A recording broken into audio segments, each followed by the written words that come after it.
So I think the time has finally come to update you on all that has transpired with Mr. Darcy. I have a little distance from it, so it's not so raw as it was. I foolishly tried to believe I could just jump from a relationship to a friendship with nothing in between. I knew this to be a fallacy even before I agreed, yet there was hope. I saw he was capable of it. Why shouldn't I be? But there's the rub. He did transition. He took his time and was well into the acceptance stage before he even broached the subject of ending it with me and dating someone else.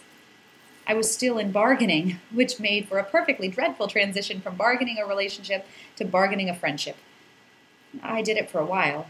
I made it stick, and I went through the motions as though I was really happy about it, but inside, I was dying. And worse than that, I was lying to myself, the one person I had promised to be better to. So one day, it hit me. This isn't working.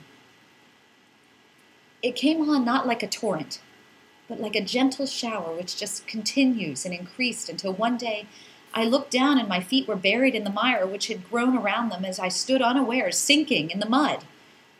I don't even remember the circumstances that made me do it.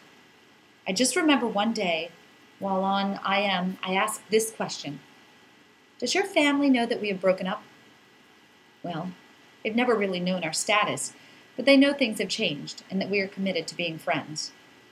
And it struck me like a tangible blow. All this time, I have felt so guilty that I made him feel like my dirty little secret. But I was his. His family, his friends, his co-workers, and acquaintances, even his new girlfriend. To all of them, I was just some enigmatic, undefined presence on the periphery of his life. I was a secret. I was always going to be, even had I been single and free to love him completely. In 10 years, he had never defined me as a part of his life to anyone else in it. How do you miss something so obvious for so long? So I told him I didn't want to be friends anymore. I didn't want to talk on the phone every day, and look forward to emails. I needed some distance because I couldn't have him continue to be so important to me anymore.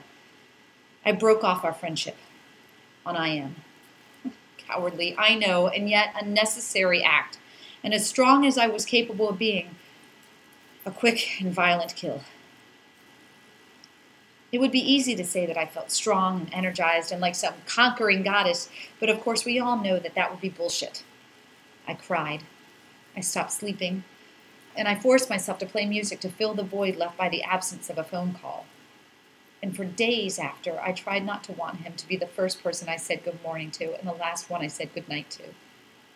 I tried not to want him to be the one I wanted to share my happiness and my sadness with. And yet, I was still happier than I have been because I was calm. Okay, not happy. That's not it. Relieved. Sad, but calm. Heading toward acceptance. Now, if this were a movie, this would be the end. But it's not.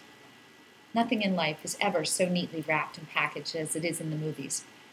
So one day I sent a message to Mr. Darcy, and he called me.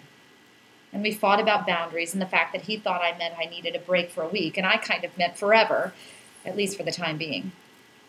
And then there was my show. I asked if he was coming to at least give me a heads up, which he did, but of course, he sat in the front row. And then there was the matter of his birthday, which I labored over, trying to decide if I should ignore it or send a card or call. In the end, I sent a text which just said, "Happy birthday," and he returned it with one which just said, "Thanks." Things do get easier.